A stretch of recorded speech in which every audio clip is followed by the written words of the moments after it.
আলাইকুম। আসসালামু আলাইকুম। আমি থাকি মক্কাতে।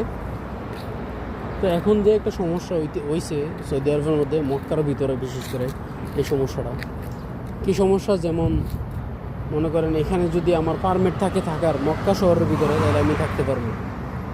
আর যদি মনে করেন আমার কফিল মক্কার না, তাহলে আমি আকামা থাকলেও মক্কাতে থাকতে পারবো না। আমার কফিল যদি জিদ্দা হয়, তাহলে পুলিশে ধরে আমার জিদ্দা পাঠাই দিবে।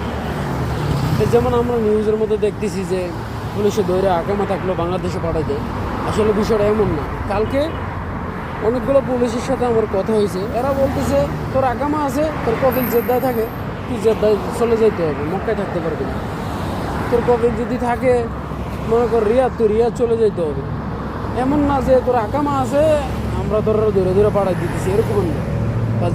যেই শহরে এই শহরে থাকতে হবে, কারণ সামনে হজ, এখানে ঝামেলা হয়ে যাবে এই জন্য।